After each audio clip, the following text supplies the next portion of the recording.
ሰላም ጤና ይስጥልን። በሀገር ውስጥና በመላው ዓለም የምትገኙ ወደ ቻናሌ ተከታታዮች ይኸው ዛሬም በእግዚአብሔር መልካም ፍቃድ ተገናኝተናል። እንግዲህ ሁላችሁም እንደምታስታውሱት ከቀናት በፊት በደቡብ አፍሪካ ተፈጽሟል የተባለ ታሪክን ወደ እናንተ ማቅረቤ የሚታወስ ነው። አንድ የፕሮግራሜ ተከታታይ በእኔም ላይ በሌሎችም ባልደረቦቼ ላይ ደረሰ ያለውን ታሪክ አጋርቶን ነበረ። እንግዲህ አንድ ቤት ውስጥ 16-20 ሆነን እንኖር ነበር። ስለዚህ የዛ ሁሉ ሰው እድል ተወስዶ የደረሰብን ነገር ነው ያለውን ነገር አጋርቶን ነበር። እንግዲህ ብዙዎቻችሁ ተከታትላችሁታል። አሁን ደግሞ ያንን ተከትሎ እኛም እዛ ውስጥ ነበርን፣ የተባለው ትክክል አይደለም፣ እኛም የታሪኩ ተሳታፊዎች ነን፣ ስለዚህ እኛም ደግሞ ያለውን እውነታ እንድንናገር መድረኩን ስጠን ያሉ ሌሎች ወንድሞች ብቅ ብለዋል። እንግዲህ ሚዲያ የሁሉም ነው። ሚዲያ ለአንድ ሰው ብቻ የሚያገለግል አይደለም። ስለዚህ በዛኛው በኩል ያለውን ታሪክ ሰምተናል። አሁን ደግሞ በዚህኛው በኩል ያለው ታሪክ ምን ይመስላል የሚለውን አብረን የምንሰማ ይሆናል። ሁለት ወንድሞችን ያናገርኩት ወይም ሁለት ሰዎችን ያናገርኩት። የመጀመሪያው እዚሁ አዲስ አበባ ውስጥ የሚኖር ነው። እኔም ጆበርግ ነበርኩኝ። እንግዲህ ታሪኩን በደንብ አውቀዋለሁ።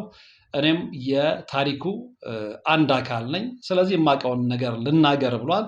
የምንጀምረው ከሱ ነው። እንደውም ይሄ ወንድም የነገረኝ ምንድነው እዛ በነበርንበት ሰዓት ላይ ታሪኩን ለአንተ የነገረህና ተበድያለሁ፣ እድሌ ተወስዷል ያለው ግለሰብ ወይም ደግሞ ጓደኛችን ነው ያለኝ። ያው እንግዲህ ሁሉም ሲነግሩኝ በጣም የሚገርመው በጣም የተቀራረቡ ቤተሰቦች ነበሩና ለዛም ነው በጣም እንቀራረብ ቤተሰቦች ነበርና ይሄ ነገር እንዴት እንደተፈጠረ አናቅም ነው ያሉኝ። እንግዲህ ምስክርነትን የተሰጡት ሰዎች ማለት ነውና በመጀመሪያ የማቀርብላችሁ ወንድም ምንድን ነው ያለኝ፣ እንደውም ሌላው ቀርቶ ታሪኩን የነገረ ሰው ተበድያለህ ያለው ሰው ሱቅ ከተከፈተለት በኋላ እንኳን 10 ወር ከኛ ጋር ኖሯል። ሱቅ ተከፍቶለት ራሱንም ችሎም ቢሆን መኪና ኮሮላ ነው ያለኝ ተሰጥቶትም እሱ ነዳጅ ብቻ ነው የሚሞላው። መኪና ሁሉ ተሰጥቶት 10 ወር ከኛ ጋር ኖሯል። እና ይሄ ሁሉ ውለታ ተደርጎለት እንዴት በእነዚህ አይነት ሁኔታ ብዙ ውለታ ያወለልን ሰው ስም ያነሳል የሚል ጥያቄ ነው ያነሳው። ሌሎችም ሰፊ ነገሮችን ነግሮኛል። ስለዚህ መጀመሪያ ከሱ ጋር ያደረጉትን ቃለ ምልልስ ነው የምንሰማው። ቃለ ምልልሱን ሰምተን እንመለስ። ያው እንግዲህ አብዛኛው ነገር ተነጋግረነዋል፣ ግን እናንተም ጋር ያለውን እውነት ደግሞ ልስማውና ተመልካቹ እሱንም ሰምቶ የራሱን ፍርድ ይስጥ። የሚገርምህ ጠዋት 5 ሰዓት ነው ምናምን አንዲት እናት ደውለውልኝ ነበረ። ያውም እናት ናቸው እና ያለውን ነገር አውቀዋለሁ፣ የእኛ ሰፈር ታሪክ ነው ያሉኝ። እና ስማቸውን ያው መናገር ብዙም አስፈላጊ አይደለም። እንደውም ቃል በቃል ያሉኝ ምንድን ነው ታሪኩን የነገረህ ልጅ እናት ወደ ደቡብ አፍሪካ ሄደው ነበር አሉኝ። እንግዲህ በውስጥ ያውቁታል ማለት ነው ያው ታሪኩን። ጉዳዩን ፈጽሟል ለተባለው ልጅ የላኩት መልእክት ብለው ይነገሩኛል። መጨረሻ ላይ ግን ወንድሜና ያሉኝ እዛው ድረስ ሄዶ ጆበርግ ድረስ ሄዶ ተቀብሎታል ገንዘቡን። እንደውም ከተቀበለው በኋላ ለቤተ ክርስቲያን ስጭልኝ ብሎኝ ይሄን ያህል ገንዘብ ሰጥቷል ምናምን አሉ። እና አሁን ምንድነው ልልህ የፈለግኩት እንግዲህ አሁን በእናንተ በኩል ያለውንም በዛ በኩል ያለውንም ፐርሰናሊ እናንተን አላውቃችሁም፣ እኔ ታሪኩን ነው የማውቀው ነው።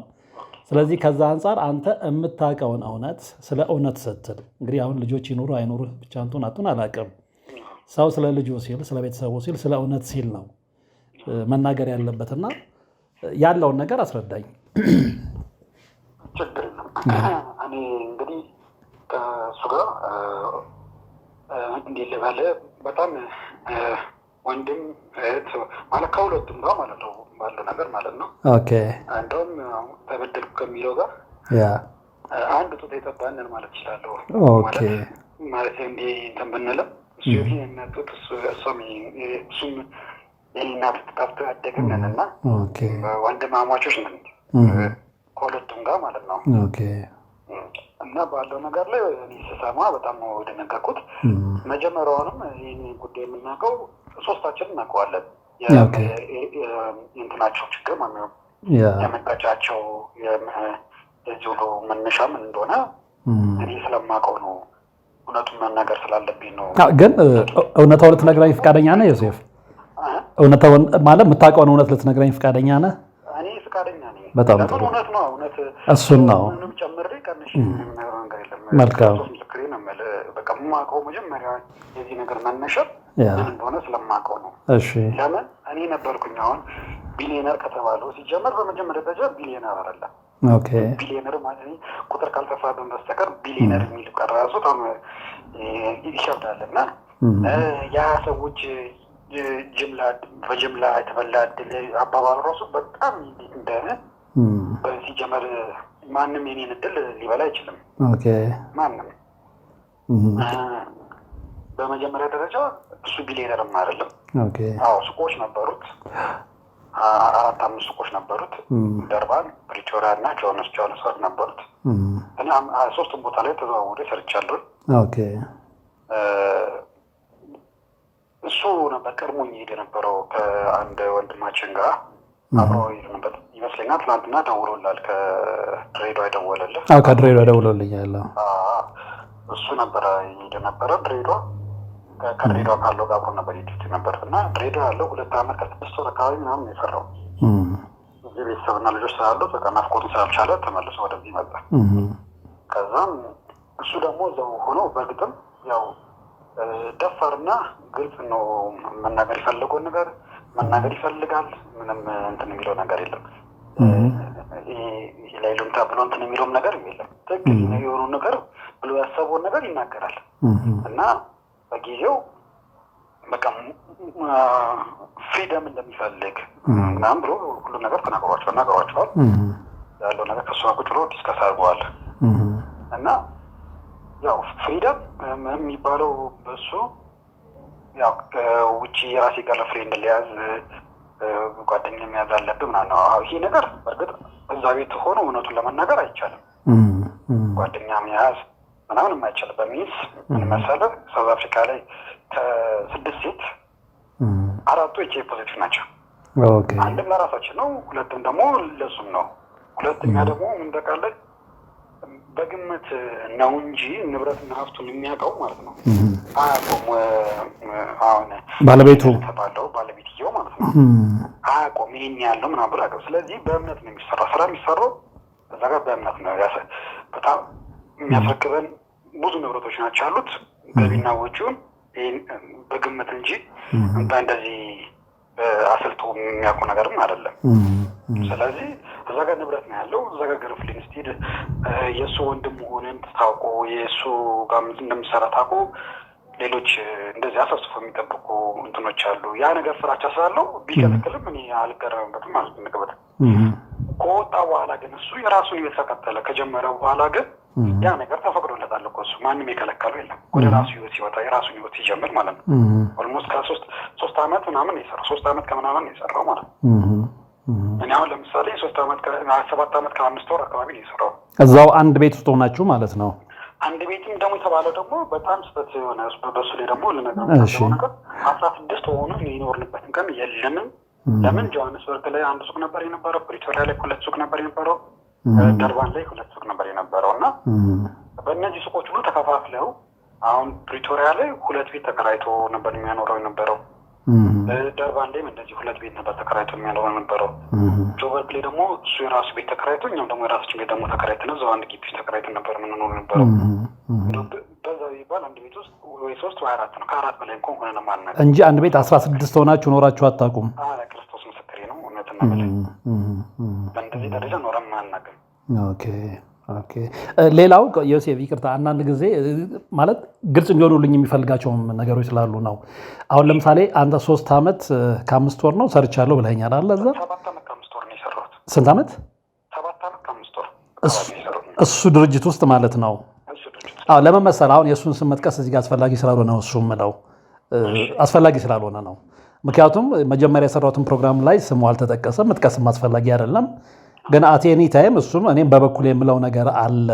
ታሪኩ የሚመለከተው እኔን ነው የሚል ከሆነ ምንጊዜም በሬ ክፍት ነው እሱ ማሳወቅ እፈልጋለሁ ግን ምንድነው አሁን እዛ 7 ዓመት ስትሰራ ደሞዝ ይከፈላችሁ ነበረ ይከፈልናል አሁን ወደ እሱ ልመጣለን ነው እሺ እሱ 3 ዓመት ከምናምን የሰራው ከዛም በኋላ የጠየቀው ጥያቄ የገርፍሬንድ ምናምን ብቻ እንያዝ ምናምን ለምን አንይዝም ወይ ፍሪደም ለምን እንትን አይደለንም ምናምን ጥያቄ አይደለም። እሱ እንትን ያለው በቃ ወጥቶ መስራት ይፈልጋል። ደፋር ነው። በቃ ነው ቢዝነስ ማይንድ ነው። ወጥቶ መስራት ይፈልጋል። እሱ ለእኔ ታሪኩን የነገረኝ ማለት ነው። በቃ ደፋር ነው። በቃ በጠየቀ ሰዓት ላይ በቃ ታገስ። ከሀገር ቤት የሚወጡ ሰዎች ልጆች አሉ። እነሱ ሲመጡ ቦታውን እሱ እየሰራበት የነበር ቦታ ሪስኪና ማለት በቃ ብዙ ከስተመሮችን ይዞ የሚሰራ ልጅ ነበር እሱ ማለት ነው። ከክፍለ ሀገር ሊመጡ ውስጥ ከሚያደርጉ ምናምኖችን እሱን የሚያስተናግደው። እኔ ደግሞ ካሸር ነበርኩኝ። እሱ ካሸር ነኝ፣ እሱ ደግሞ ስቶር ኪፐር ነው። እና እኔ ከምሰራው ካሸር በላይ እሱ በዛ ጋር በስቶር የሚሰራው ስራ ስለሚበልጥ ቦታው ደግሞ ልምድ ያለው ሰው ስለሚያስፈልገው በአንድ የለቀ የምትወጣበት ቦታ ስላልሆነ እስከዛ ድረስ ሰው ሲመጣ አንተ ትሄዳለህ። ክላታት ግን እሱን አለማምዶ ተብሎ እኔም አለማመድ ጀመረ። እኔንም ስራዬንም አለማመደኝ። መኪናም እንደውም እንድለምድ የሚያደረገኝ እሱ ነው። መኪና ያለማመደኝ እሱ ነው። ታሪኩን ለእኔ ነገረኝ ማለት ነው። ባለ ታሪኩ ነገረ ማለት ነው። መኪናም ያለማመደኝ ስራውን የሚያሳየኝ ምናምን እሱ ነው። ከዛም ከኢትዮጵያ 3 ሰዎች ሲመጡ ያውም እንደውም አንደኛው ታዋቂ ነው ምናምን ኢትዮጵያ ውስጥ የሚወደድ ነው ምናምን ያለቅ ልጅ ማለት ነው። እሱ አንደኛው እሱ እኛ ጋር ቀረና ሌሎቹን ደግሞ ወደ ሌሎቹ ክፍለ ሀገሮች ላይ ማለት ፕሪቶሪያና ደርባን ላይ ተላኩ። ሌሎቹ ይህ ባለ ኢትዮጵያ ውስጥ ተወዳጅ ነው ያለቅ ልጅ እሱ እኛ ጋር ቀረና እሱን እኔ ካሽር ማላመድ ጀመርኩኝ። እኔ ደግሞ ስቶር ኪፐር ነው ወደ ስቶር ኪፐር ልገባ ማለት ነው። ስቶር ኪፐርነት መስራት ጀመርኩኝ እኔ። ከዛም በኋላ እሱ ደግሞ ካሽርነት ሲይዝልኝ እሱ ወደ ራሱ ሱቅ ተከፈተለት ማለት ነው። የራሱ ሱቅ ተከፈተለት። ሱቁ ሲከፈት በነገራችን ላይ የሱቁ ስም እንኳን ማለት እሱ መግዛት ለመችል እሱ ነው እንትን ያለላት ማለት ነው። መዋዋል ምናምን ስለማይችል ወርክመንት ምናምን በተያያዥ ጉዳዮች ማለት ነው። እሱ ስም ነበር በሙሉ ሱቅ ከፍቶለት እቃውን በሙሉ እንትን ብሎለት ማለት ነው። አሟልቶለት ለባለ ታሪኩ ማለት ነው። ከማናችንም በላይ ስለ እውነት ነው የምልህ ከማናችንም በላይ ተደርጎለታል። ለእሱም ለወንድሙ ተደርጎለታል። እኔ በዚህ ደረጃ ለምን ከብሌም እንደሚያደርግ የራስ ግራ ይገባኛል። ግን ሁለት ጥያቄዎች መነሻ ያደርጋል ማለት ማናችንም የእሱን ደረጃ ሲቀጥል የእሱ ችግር ብቻም ሳይሆን የእኛም ችግር ብቻ ሊሆን ይችላል። እሱ ካልተከፈተልን ምክንያት በጊዜው ደፍረስ አልጠየቅን ነው እንጂ ምን ጠይቅ ይደረግ ነበር። ሲቀጥል ደግሞ እኛ ሱቅ እንዳንከፍት እንኳን ከዛ በኋላ ነገሮችን ብሎክ ያደረገው የማስበው እንደውም እሱ ነው። ለምን እሱ ከተከፈተለት በኋላ ባላቸው ጥሩ ሪሌሽፕ ያልሆነ ሪሌሽፕ ያ ትሬንድ የቆመ ነው የሚመስለኝ። ለምን እሱ አሁን የጸባቸው መነሻ አገር ቤት ሄዶ ሲመጣ እኔ ነበርኩ እንደውም ለእሱ ጋር ማርለት እሱ ሚስት ጋር እንዳደለ ብቻዋን ስለሆነች እሱን አስፈቅዶት ባለቤቱን አስፈቅዶት እሱ እኔ ጋር ይደርልኝ ጠዋት አብረን እንመጣለን። እኔ ወደ ስራ ይገባለሁ። ማታ ስቻስ ደግሞ ወደ እሷ ጋር ሄዳለሁ። ብቻዋን እንዳትሆን ማለት ነው። ብቻዋን እንዳትሆን ማለት ነው። አስፈቅዶት እሺ ብሎት ለእኛ ባለቤት እኔ እሷ አድር ነበር ማለት ነው። ከዛ ነገሮች አገር ቤት መጥቶ ከሄደ ሲመለስ ያለበት ዕዳ ነበርና ያው እንደዚህ ያደረኩኝ አገር ቤት ገብቶ አገር ቤት መጥቶ ቦታም እንደገዛ ምናምን ሲነግረው ለምን ያለብን ዕዳ አትከፍልም? ዕዳ አለበት፣ በጣም ብዙ ዕዳ ነበረበት እና ያንን ብር ለምን አትከፍልም ምናምን ይለዋል። ከዛም በኋላ እኔ አንድ ቀን ላከኝ እሱ ጋር ማለት ነው። የጸቡ እንግዲህ መነሻ ይሄ ነው። ሲልከኝ እሱ ጋር ሂድና ይህን ያህል ብር አስገባ በለው አለኝ። ሄድኩኝና እሱ አስገባ ብለዋል። ያለብን ዕዳ ለምን አትከፍልም ብለዋል ምናምን ስለው እንዴት እንደዚህ ይለኛል። ከዛ በፊት እሱ የሀገር ቤት ከመሄዱ በፊት እዛው እሱ ያለበት አካባቢ ላይ ባለ ታሪኩ ያለበት አካባቢ ጋር አንድ ሱቅ ተከፍቶ ነበር። እሱ የኛው ማለት ነው። አንድ ሱቅ ከፈተና ያንን ሱቅ ያገናኘው ያስጨረሰው እሱ ነው ባለ ታሪኳችን ማለት ነው። እና ያንን ሱቅ የደለልኩበትን ብሎ አሰበ። እንደዚህማ ካለ እኔም የደለልኩበትን ብር እኮ መጠየቅ አያቅተኝም ብሎ አለ። ደግሞ በጣም በዛን ሳለ ይህን ነገር እንትን ሲለኝ እረፍ፣ እንዴት እንዲህ ትላለህ ማለት እንደ ታናሹ ነው የሚያየኝ፣ እንደ ታላቄ ነው የማየው። እንዴት እንዲህ ትላለህ ማለት ሁለቱ እንዲጣሉ እኔ አልፈልግም። አገባኝ። እንዴት እንዲህ ትላለህ እንዳትል ምናምን ብዬ አልኩት። ኧረ ምናምን ብሎ እሱም ማለት እንደ ቀልድ ነበር የጀመረው፣ ወደ ምር እያደረገው ገባ። ሄደ። እኔ የሚያደርገው አልመሰለኝም። ወዲያውኑ ፊት ለፊት ደውሎ እንደዚህ ብለዋል። ከዛ ነው የጀመረው ወደ አላስፈላጊ ነገር ውስጥ መግባት የጀመሩት ማለት ነው። ይሄ ነው ዋናው የጸቡ መነሻቸው ማለት ነው። ይቅርታ ስላቋረጥኩ ዮሴፍ፣ ግልጽ እንዲሆኑልኝ የምፈልጋቸው ነገሮች ስላሉ ነው። እዛ በምትሰሩበት ሰዓት ላይ እንግዲህ የተለያየ አመታት ነው አይደል የሰራችሁት? አንተ 7 ዓመት ከምናምን እንደሰራ ነግረኸኛል። ባለታሪካችንም 3 ዓመት ከምናምን እንደሰራ ነግረውኛል። በወር ተመሳሳይ ክፍያ ነበር የሚከፈላችሁ ነው ይለያይ ነበረ? ይለያያል። አሁን እንደ ፖዚሽናችን ማለት እንትናችንን አናውቀውም፣ እንደነገርኩህ ማለት ብራችንን አናውቀውም። ፋይናል ላይ ምን መሰለህ የሚታሰበው ማለት ነው። በቃ መሄድ የሚፈልግ በጊዜ መጨደድ ይባላል። ወደ አሜሪካ መጨደድ የሚፈልግ ወደ አሜሪካ ሊጨረድድ እድል ካለ ይሰፋል። አሁን ሱቅ መክፈት የሚፈልግ ሰው ሱቅ መክፈት የሚፈልግ ካለ ሱቅ ይከፈትለታል። ግን ማንም ደፍሮ በጊዜ አሁን እሱ ነው እንደነገርኩ መጀመሪያውን ሱቅ የከፈተው እሱ ነው። ቀጥሎ ለሱ ወንድም ነው የተከፈተላቸው። ሁለቱም ደፋሮች ስለሆኑ መጠየቅ ባለባቸው ሳለ በትክክለኛው ሰዓት ነው ሱቅ እንዲከፈትላቸው የጠየቁት። አሁን እሱ 2010 አካባቢ ላይ ነው በፈረንጆች 2010 አለማዎች አካባቢ ላይ ነው ሱቅ የተከፈተለት ማለት ነው። እኛ ትክክለኛ ራይት ታይም ላይ ነው የተከፈተለት። ያኔ ቬኔዙዌላ በጣም በሚሸጥበት ሰዓት በጣም እንትን በሚባልበት ሰዓት ላይ በጣም በሆነበት ሰዓት ላይ ነው እና የማይሸጥ ነገር የለም በጊዜው አፍሪካ ላይ ማለት ነው። በዛ ሀሳብ የተከፈተለት። ከዛ በኋላ ግን ቢዝነሱ እየሞተ ኦልሞስት ከ2012 በኋላ እየሞተ ነበር ማለት ነው። ማንም ሰው ሱቅ የመክፈት ፍላጎት ሊከፈትለት ፍላጎት አለና ብከፍትም ሉዝ ነው የማደርገው ሰርቼ ዴንም ከፍዬ ለራሴ መተርፍ የሚል ሀሳቢ ስላለ ማንም የሱቅ ጥያቄ ያነሳብ የለም። ሁለት ደግሞ እሱም ቢሆን አሁን ከዚህ በኋላ በሱ ስላየው ነገሮችን በሱ ስላየው አበድሮ ሲከፍትልህ ሙሉ ሱቅ ነው የሚያሟላለ። ከዛም በኋላ እንግዲህ በሚሊዮን ነው የሚያበድር ማለት ነው። ከዛም በኋላ እየሰራ በቀን ከፍተው ማለት ነው። ይህን ለባለቤቱ ወንድምን ከፍቶለት ነበርና እሱም እየከሰረ ነው እያየው ያለው። ስለዚህ ማናችንም የሱ ጥያቄ አልፈለግንም። እኔ በጊዜው አሁን 7 ዓመት ምናምን ከቆየሁኝ በኋላ መሄድ የምፈልገው ወደ አሜሪካ ነበርና ወደ አሜሪካ መሄድ ፈልጌ ሞከርኩኝ፣ አልተሳካም። በመጨረሻ ላይ ወደ አገሪቱ ወደዚህ መንደር ስትፈልግ ጥያቄ አቀረቡልህ። ከዚህ በኋላ በቃ ወደ አሜሪካ መሄድ አልፈልግም፣ ወደ አገር ቤት ነው የሚፈልገው ነው። ለምን ወደ አገር ቤት ትሄዳለህ? እዚህ ሱቅ ይከፈተልህ አለ።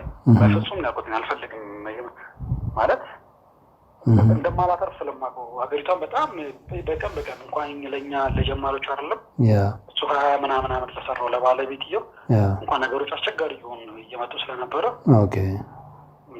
ወደዛ ነገር ውስጥ መግባትም ማናችንም አልፈለግንም። ሁሉም በየፊት ነው ወደ ኢትዮጵያ መምጣት የሚፈልገው ወይ ደግሞ ወደ ሌላ ሀገር ነው የሚሄድ የሚፈልገው እንጂ ሱቅ እንዲከፈተለት የሚፈልግ ሰው አልነበረ። ግን ቢፈልግ ኖሮ ይሟላለት ነበር፣ ይደረግለት ነበር። ይሟላለታል። ግን ታውቀዋለህ አንተ እኮ የማያዋጣ ነገር ውስጥ አትገባም። ኦፍኮርስ አትገባም። ከዛ በኋላ ግን ካናዳ የሄዱ ልጆች አሉ። አሁን ካናዳ የሄደ ልጅ አለ። ትናንትና የደወለልህ ባለታሪኩ እሱ ወንድሙ ነው። ግን እኛ ከመግባታችን በፊት ነው እንግዲህ እንግሊዝ ገብቶ ከእንግሊዝ አይርላንድ የገቡ ካናዳ የገቡ ልጆች 2 ልጆች አሉ። አሜሪካ የገባ ልጅ አንድ አለ። ከዛ ቤት ተነስቶ ማለት ነው እንግዲህ ከአሜሪካ ማለት ስልክ ተደውሎ ነበር። ከእናንተ ጉዳይ ጋር የተያያዘውን ለሌላ ጉዳይ አላውቅም። ከአሜሪካ የደወለልኝ ሰው ነበረ፣ አልሰማሁትም። ድጋሚ ስደውልለት አላነሳም። ምናልባት እንግዲህ ከእናንተ ጉዳይ ጋር ተያይዞ ይሁን አይሁን አላውቅም። ተስፋ የሚባል ሰው ደውሎልኝ ነበር እና የተለያዩ ሰዎች ደውለዋል። ግን አሁን ያልገባኝ እንግዲህ ከታሪኩም የተረዳሁት ከእናንተም የተረዳሁት ምንድነው የአንድ ሰፈር ልጆች ናቸው። በጣም የምትቀራረቡ አይደል? ቤተሰባዊ አይነት ሰርክል ይመስለኛል። ሌላው ምንድነው የተነሳው ነገር እንግዲህ ብዙዎቹ ባለታሪካችን የተናገረው ብዙዎቹ እንትን አላላቸውም፣ ብዙ ነገር ፌል አድርጎባቸዋል ምናምን የሚል ነው። እዛስ ላይ አንተ አስተያየት ምንድነው? ፌል አድርጎባቸዋል እንግዲህ አንተም ያው የታሪኩ አንድ አካል ነህ። ብዙዎቹ እዛ ሰርተው ፌል አድርጎባቸዋል፣ ነገሮች ተዘጋግተውባቸዋል። እንደነገርኩህ እኔ አሁን ኢትዮጵያ ነኝ ያለሁት አይደለም።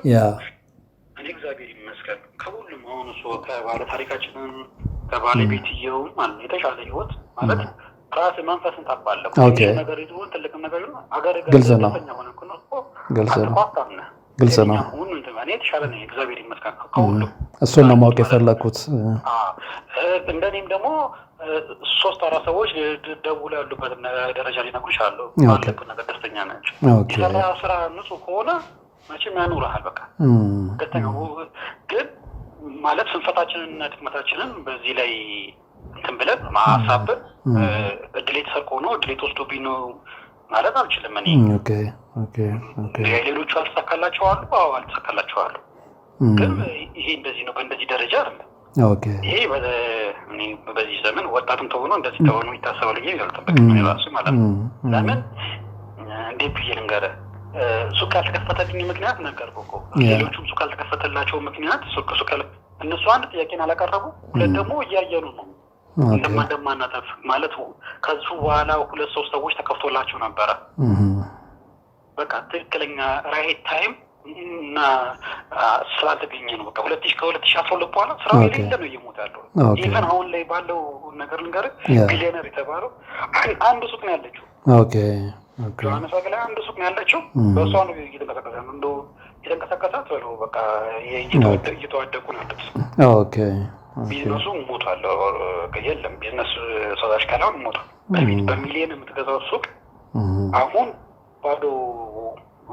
በሚሊዮን የምትሸጠው ሱቅ አሁን እንደኛ ሀገር አይደለምና ሱቅ ትገዛለህ ትሸጣለህ በሚሊዮን ገዝተህ በሚሊዮን አተርፈህ የምትሸጠውን ሱቅ አሁን በባዶ ነው ከቁልፉን ተዘጋጅተው የምትወጣው ስራው ስለተበላሸ ማለት ነው ስራው ተበላሽቷል በጣም ብዙ ሱቆች ገዢ የላቸውም ቁጭ ብለው ነው የሚውሉት በጣም የቤት ኪራይ እስከመክፈል የሚቸግር ጊዜ ላይ ናቸው ያሉት እና በዚህ ትሬንድ ውስጥ ናቸው ያሉት ሌሎችም እና ያንን ነገርም ሁሉም ያውቃል ልናገኘው እንደማንችል አግኝተን በዳችንን መክፈል እንደማንችል ምናምን እናውቀዋለን ስለዚህ የሱቅ መግቢያ እንዲከፈትልኝ አልፈልግም ኪሳራ ስለሚሆን ይመስለኛል እንደውም ሱቅ ይከፈትል የሚለው ጥያቄ የተነሳልኝ ሌሎቹ አካባቢ እንትን ይላሉ እንጂ እኔ ደግሞ ስላየሁት እኔ በቃ ወደ ሀገር ቤት የሚፈልገው ብዬ ወደ ሀገር ቤት መጣሁ እንጂ በምርጫ ማለት ነው በምርጫ ነው ከዛ በፊት ግን እንደነገርኩህ አሜሪካ ተሞክሮልኝ አሜሪካ ሳይሆን ሲቀር ወደ ሀገር ቤት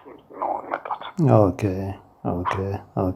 አዎ እንግዲህ ያው ትላንትና በስልክ እንዳወራ ነው ሚዲያ የአንድ ሰው ብቻ አይደለም እንዳልኩ ሁሉም ጋር የራስ እውነት ይኖራል አንተ ጋር የዮሴፍ እውነት አለ ባለታሪካችን ጋር የራሱ እውነት አለ ፈራጁ ግን ህብረተሰቡና ያንን ጉዳይ የሚያውቀው ነው አይደለ ስለዚህ ኖርማሊ እንትናን እንዴት እንደማገኘው አላውቅም ትላንት ተደዋውለን በመሃል እደውላለሁ ብሎ አልደወለልኝም ሳሙኤል ያ ወይ አንተ የማግኘት ፕሮባቢሊቲ አለ ሳሙኤልን ይጠብቀሃል በለው ምክንያቱም ቴክስት ማርጌለታለሁ ኖርማል ሜሴጅ ላይ ቴሌግራም ላይ አልመጣም ሲለኝ ኖርማል ሜሴጅ ላይ እንትን ብዬለታለሁ እንግዲህ ወይ ቴሌግራም ላይ አልገባውለት እንደሆነ አላውቅም እና እጠብቀዋለሁ ምንድነው ማድረገው የሁለታችሁንም ሐሳብ ኢዝና ያው ፍርዱን ለአድማጭ ነው የምትተወው አይደለ አንተ ዳር ሆነህ እንደ ሚዲያ ሰው የሁለቱንም ባላንስ ነው የምትሰራውና ግን ምንድነው መጨረሻ ላይ ልልህ የምፈልገው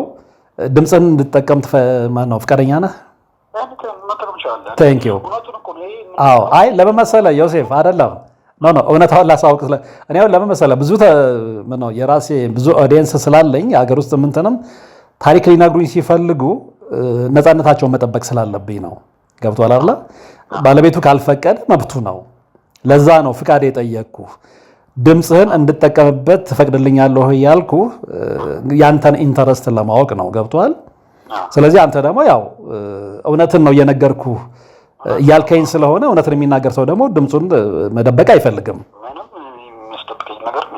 ቴንክ ዩ ማለት ሁለቱም ባለታሪካችን ባደም ተበደም ተባሉትም የሚያውቁት ነገር ነው ኦኬ እውነቱን ነው የነገርኩ የጸባቸው መነሻ ስለማውቀው ነው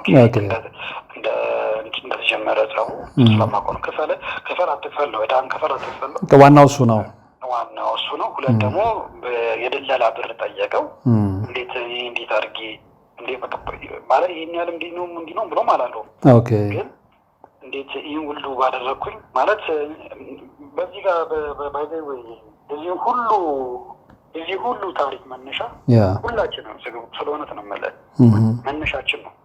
ማመስገን ነው ሲቀበል በዚህ ልክ ሞቀስም የለብንም ነበረ። ለዚህም ነገር ግን ሹሙን አንድ እንዴት ለበይብኝ ለዚህ ሁሉ እንዴት እንደተነሰነ ሁላችንም እናውቀዋለን። ግልጽ ነው። ማን ዘጋ እንደደረሰን እናውቀዋለን። በርግጥ ክሬዲት ሰጥቶኝ ምናምን ብሎ አመስግኗል። ክሬዲት ውስጥ ፈልጓል። ግን ደግሞ ስትወቅሰውም ደግሞ በሚዲያ ባይሆን እርቅ ተፈጽሟል አይደለ? ሁለቱም ያለስማማቸውን ሳምሄድ ኢትዮጵያ መጥቶ ከኢትዮጵያ ደግሞ ሳውዝ አፍሪካ ሄዶ ምናምን ሁለቱን አስማምቷቸው ምናምን ሄዶ ለምን በጣም ጥሩ እንትኑ እሱ ነው። እኔም አሁን መስማማው እሱ ነው። ለምን መሰለ ይቅርታ ስላቋረጥኩ። አሁንም እንግዲህ የጨርቆስ ህይወት ይታወቃል። ገብቷል። እኔም እዛ አካባቢ ጓደኞች ወዳጆች ስላሉኝና ማህበራዊ ህይወታችሁ ደስ ይላል። ያለው ሶሻል ታይትነስ ማንም ሰው የሚያውቀው ነው። ገብቷል። በዛ ላይ ደግሞ በሰው ሀገር በዛን ያህል ደረጃ ብዙ ነገር አሳልፋችሁ የሆነ ነገር ሀፕን እንዲያደርግ አልፈልግም። እኔ ብቻ አይደለም፣ ማንም ሰው አይፈልግም። አንዳንድ ሰፈሮች በማህበራዊ ህይወታቸው የታደሉ አሉ። እኔም ወደሱ ነው ልመጣልህ አሳቢ ነበረው። የሚገርምህ ማለት ነው እኛ በእንደዚህ የምንታማም ሰፈሮችም አይደለም። እርስ በራስ እንደዚህ በምንሆኑ ሰፈሮች ነው። የጨርቆስ ልጅ ሲባል ከጨርቆስ ልጅ ከተሰደድ ነው የሚባለው። በጣም የሚገርምህ በራሳቸው ሞክረው ጣሊያን ድረስ ሄደው ሊቢያ ድረስ ሄደው በራሳቸው ሞክረው ብራቸው ሲያልቀብር ወደኛ ደውለው አጋጣሚ እንደው ልንገርህና ወደኛ ጋር ደውለው ሲሉ ወዲያውኑ ነው በአፋጣኝ ነው ብር አሰባስበው ወዲያውኑ ከአንድም ሁለት ልጆች ያሰቡበት እንዲደርሱ ምክንያት ሆነናል። ትንሽም ትሆን ይብዛምን ግን አስገብቷቸዋል ማለት ነው። እና አሁን የተሻለ ህይወት ኖሯቸው ሰጣኝ።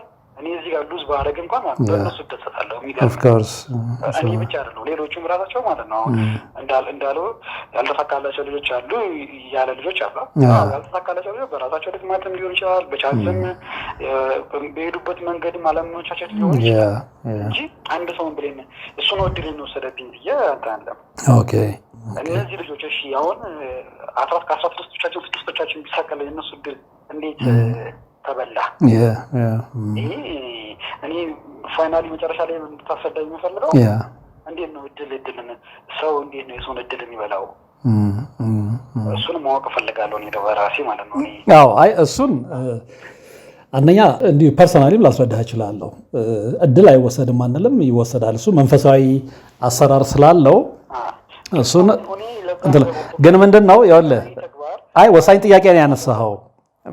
ተነስቶ መጥቶ አንድ መንፈስ አንድ የሆነ ስፕሪት መጥቶ የኔ መንፈስ ይወስደዋል። ለዛ መንፈስ ለዛ ስፕሪት ትገዛ ነው እንጂ እግዚአብሔር ከኔ ጋር ካለ ማን ነው የኔን እድል ሊወስድ የሚችለው? እግዚአብሔር የሰጠኝን እድል እንዴት ሊወሰድብኝ?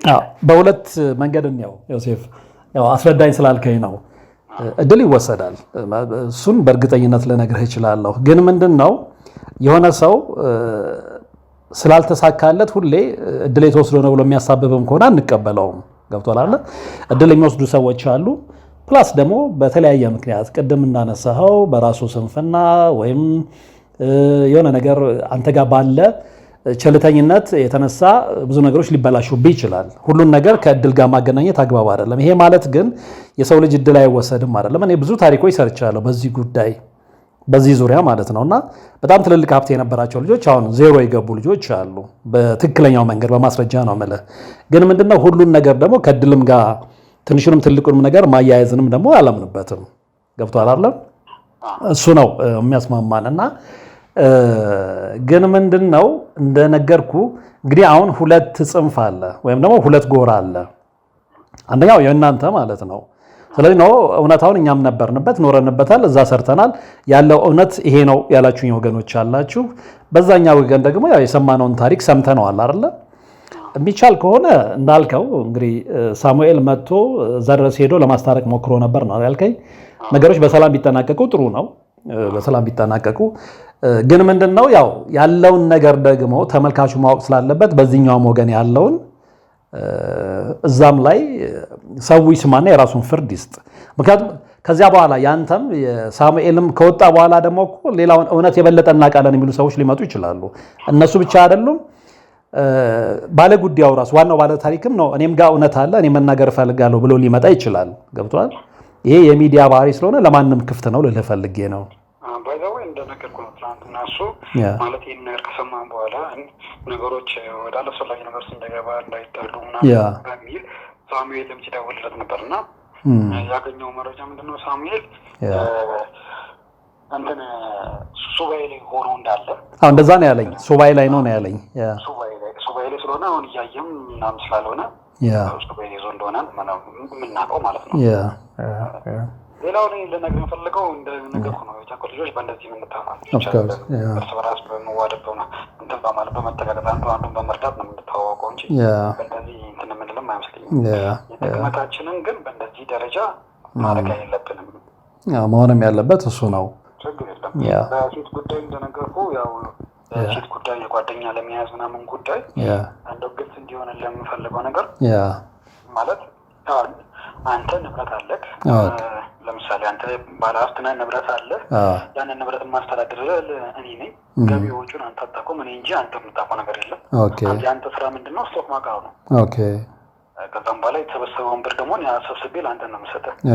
ምን ይጉደል ምን እንትን ይበል ምንም በገላጥፋ ምናምን የምታውቀው ነገር የማውቀው እኔ እንጂ አንተ አይደለህ ያለ እሱ ነው ፋይናል ሪላይዝ አድርጎ እንትን ይሄን ያላተርፍ ያለው ብሎ የሚያስበው እንጂ የኔ ስራ የኔና የእሱ የባለ ታሪካችን ስራ የመጣልን ነቃ ሸጠን የጎደለውን ደግሞ ይሄን አስገባለን ብለን ብር መስጠት ነው። ትርፍና ወጪውን ባለቤቱ ነው የሚያውቀው። ማንም እንትን የምንለው ነገር አይደለም። ስለዚህ በዚህ ጉዳይ ላይ ንብረት ሊባክል ይችላል ማለት ለጥቅም ብሎ የሚጠጉ ሴቶች ይኖራሉ። በዛ መሀል እኔ ሉዝ ላደርግ እችላለሁ ብሎ ስለሚያስብ ፍራቸው ነው። አዎ ግን የራስን ህይወት ሲቀጥል ግን አሁን እንደነገርኩህ ልክ 3 ዓመት ከምናምን ነው የሰራው። 3 ዓመት ከምናምን እንደሰራ ኦልሞስት 6 ወር አካባቢ እንደሰራ ጓደኛውን ጋር ፍሬንድ እና በእርግጥ እዛ ቤት ሆኖ ነው ጓደኝነታቸው የጀመረው የነበረው። እሷን ወደዛ ወደ እሱ ወደ ራሱ አመጣትና አብሮ መስራት ጀመሩ። ያን ሰዓት እኮ ማንም የከለከለው የለም። ምክንያቱም የራሱን ህይወት ስለጀመረ የራሱ ኃላፊነት ስለሆነ ማንም የከለከለው የለም። ግን እሱ ጋር በነበረበት ሰዓት ላይ ግን ያንን ማድረግ የማይችልበት ምክንያት ለዚህ ምክንያት ነው። አንድ እሱ ነው። ሁለት ደግሞ ሳውዝ አፍሪካ አንድ ነገር ነው። በጣም ሪስክ የሆነ ሀገር ነው። ከ6 ሴት መነገር ያለ ከ6 ሴት 4 ኤች አይ ፖዚቲቭ ናቸው። የዛው ሀገር ዜጎች ወይስ ኢትዮጵያውያኖች? የዛው ሀገር ዜጎች። ኦኬ። በእኛ በኢትዮጵያውያኖች ብቻ እንትን እንላለን ብለን አይደለም እሳቤ ማድረግም የለብንም። በሌላ ሴቶችም ሌላ ዜጎችም እንትን ትላለህ ብለህ ማለት አለበትና ስለዚህ ሀገሪቷ ውስጥ ተስፋፍቷል ነው ለራሱ ለንብረቱም ፍራቻም ስላለን ይሄ እውነት ነው፣ የማይካድ ነው። ይሄ ነው ያለው በጓደኝነት የጋር ፍሬንድ መያዝ አለመያዝ በሚለው ላይ ነቅለህ ራስን ችለህ ስትወጣ ወደ ራሱ ማንም የሚከለክል የለም። ግልጽ ነው። ባይዘዌ ደሞዛችን አይታወቅም ምናምን የሚባለው ነገር ማለት ነው። አዎ አናውቀውም። መጨረሻ ፋይናሌ ላይ ነው የሚሰጠን። መላክ የምንፈልገውን ነገር ወደ ሀገር ቤት መላክ እንችላለን። በማንኛውም ሰዓት ለቤተሰብ መላክ ትችላላችሁ። ለበዓል ሁሌ ሁላችንም ብር ተሰብስቦ መላክ የሚፈልገው ይደወልልሃል። ይሄኔ እሱ ባለቤቶችም ደውሎ ይሄኔ ልኬልሃለሁ ምናምን ብላ ትላለች። ወይ ደግሞ አንተ መላከው ጨምረ መላከው ከፈለክ ይሄን ያላክልኝ ብለህ ትናገራለህ፣ ይላክልሃል። ያ ነገር ያው ይመዘገብና ይቀመጥልሃል። ከዛም በኋላ አንተ ወይ ራሱን ሱቅ መክፈት ስትፈልግ ያ ነገር ይሰጣል፣ ይደረጋል። ሁለት ደግሞ እሱን ደግሞ የሚያስበው ደረጃ አስቦ ይሄን ያለ ብር ብሎ ወደ ሀገር የሚተሰፈል ደግሞ ይሄን ያለ ብር ብሎ ይነገራል ትላለህ። ግን በውጭ ይኖራለሁ ይሄ ነገር ማድረግ አልፈልግም። በውጭ መኖር ትችላለህ፣ መብት ነው ማለት የቤት ኪራይ ይችላል። አሁን እዛ ጋር እኛ የቤት ኪራይ የምንከፍለው የለም። የምንበላው የምንጠጣው የምንከፍለው ነገር የለም።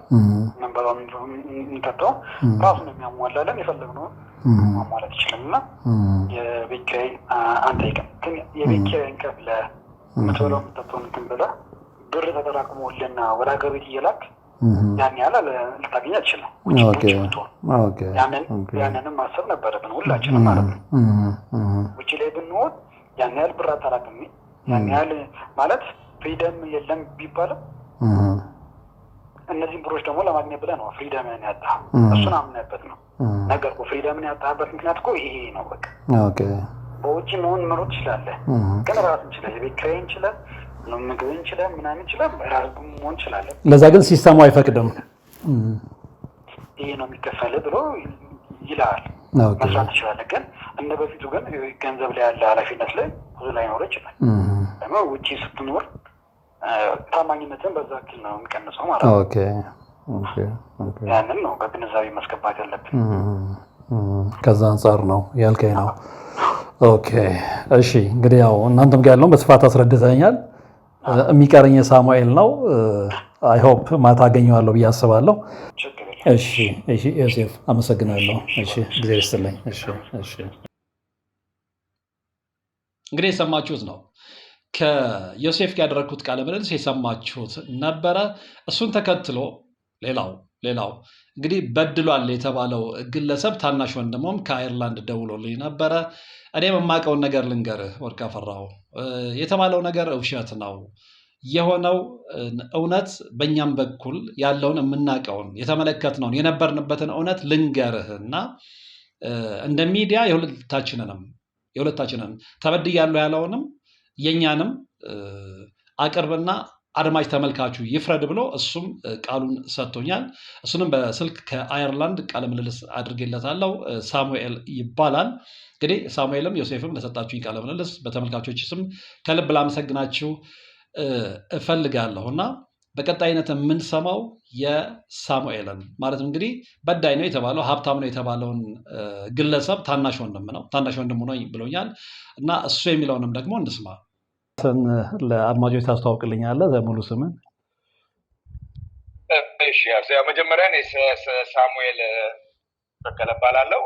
ያው ትውልደ ኢትዮጵያ ነኝ። ኢትዮጵያ ውስጥ ተወልጄ ያደግኩ ለገሃር ጨርቆስ አካባቢ ተወልጄ ያደግኩ ነኝ። ያው በአሁኑ ሰዓት በአየርላንድ ከተማ ደብሊን የምትባል ሀገር ውስጥ በስደተኝነትና በዜግነት አየርላንድ ላይ። ሳሙኤል ካልተሳሳትኩኝ ደቡብ አፍሪካ ነበርክ? ታርመኛለህ? ደቡብ አፍሪካ ከ3 ዓመት በላይ ተቀምጫለሁ። ለመጀመሪያ ጊዜ በስንት ዓመተ ምህረት ነው የሄድከው? ደቡብ አፍሪካ የገባሁትኝ በፈረንጆች 99 መጨረሻ ላይ ማለት ሚሊኒየም ሊገባ ሲል ነው ሳውዝ አፍሪካ የገባሁትኝ። እንግዲህ ከአንተ ጋር ያገናኘን ጉዳይ ምንድነው? ከ2 ቀን በፊት በእኔ የዩቲዩብ ቻናል ላይ አንድ ታሪክ ለቅቄ ነበር። ከአንድ ባለታሪክ የደረሰኝን ደቡብ አፍሪካ ውስጥ የሆነውን በሚል ማለት ነው። ያንን ታሪክ እንደተከታተልከው ነግረኸኛል። እና ምንድነው እንግዲህ መነሻውን የምታስታውሰው ከሆነ አንድ ባለታሪክ አሁን ምንድነው ስምም አልጠቅሰው ለምንድን ነው እንግዲህ ዋናው ጉዳዩን ፈጽሞታል የተባለውን ግለሰብ ስም መጥቀስ ስላልፈለኩ አስፈላጊ ስላልሆነ ነው። በዚህ የምንስማማ ይመስለኛል። ዋናው ታሪኩ ስለሆነ እውነታው ያው ሰው ጋር እንዲደርስ ስለፈለግን ነው።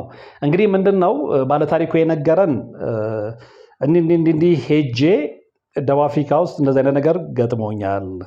እኔ ብቻ አይደለሁም አንድ ክፍል ውስጥ የምናደር ከአንድ ቦታ ላይ ሄደን አብረን ያደግን ሰዎች በአንድ ሰው በሀብታም ግለሰብ ድላችን ተወስዶ ምናምን የሚል ታሪክ ለቄ ነበር። አይ ነው ታሪኩን እኛ እናውቀዋለን፣ እውነታው እንደዛ አይደለም።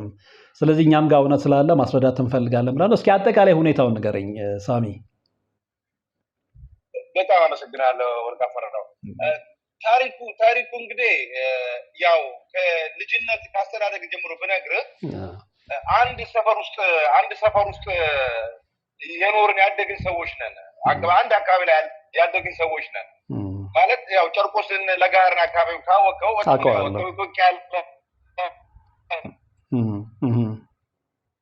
ፍቅር ተፈቃቅሮ ተደጋግፎ ያደገ ማህበረሰብ ነው። ከእናትም ከአያትም ጀምሮ ማለት ነው። እና በእንደዛ ማህበረሰብ ውስጥ ያደግን ሰዎች ነን እና ይሄ ልጅ አሁን ባለ ሀብቱ የተባለው ወንድማችን ነው።